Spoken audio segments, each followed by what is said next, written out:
Ayan, si Yuri, pinainom ko siya ng spirulina.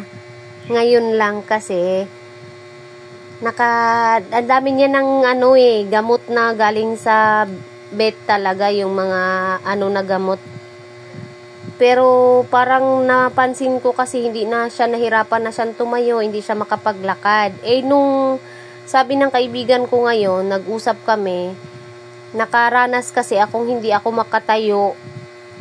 Nakahiga lang ako dito nung mga November ba yun? October. Basta last year, 2023. Yun lang ang ininom ko. Alam nyo, nakatayo ako. Nakalakad ako.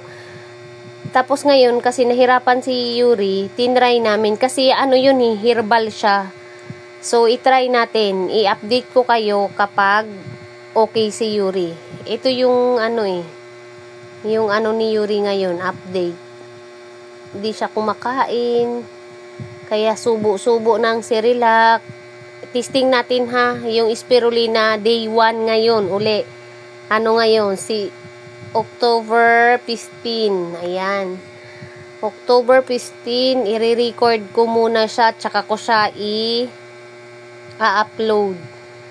I-monitor ko muna. Day 1 ngayon, October 15. Pinainom ko siya ng spirulina. Tapos tingnan natin bukas kung kamusta siya.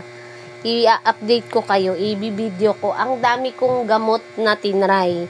Ang mga advice, ginawa ko na lahat. Yung sa vet talaga, natural na yun. Meron talaga siyang mga gamot. Iniinom niya talaga. Kaso, naapektuhan yung atay niya kasi sa antibiotic. So, namumutla yung paa niya. Tingnan yung mga biyo. Ay, patingin lang, honey. I-update natin sila sa mo. Kaya, pagka kasi tayo, yung spirulina mo, di maganda. Ayan yung Cerelac niya. Ayaw pa kainin. Magpapalit na naman siya. Kailangan araw-araw na bago higaan niya. Yung amin, hindi. Kasi, nasa ilalim lang naman yung amin. So, ang kanya, papalitan kasi labhan. Kasi nga, meron yan siyang, yung sugat niya, parang nagtutubig.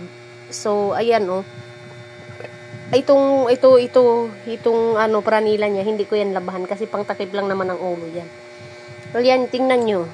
Ganyan yan. Kaya kailangan araw-araw palitan.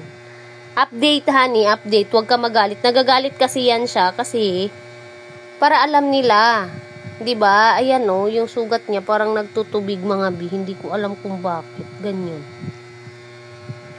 So, update lang. Day 1 ngayon, honey, ha? Day 1. Tapos bukas, tsaka natin siya i-upload pagka nag-click siya na gamot. Day 1. October 15, first inom ni Yuri ng spirulina tablet. Doon kami bumili sa Mercury. Kasi yung akin herbal talaga, yun na So, ako, yung spirulina ko kasi, ganito na. Kasi, hindi naman ako hiyang doon sa maliliit. Yung ganito akin. Tapos, yung kanya is tablet lang. Sa Mercury yung nabibili yung kanya. Ayan. So, bye na muna. Thank you for watching. Update sa baby. I love you. Nagagalit talaga siya sa camera. Bye na mga bi. Sorry, anak.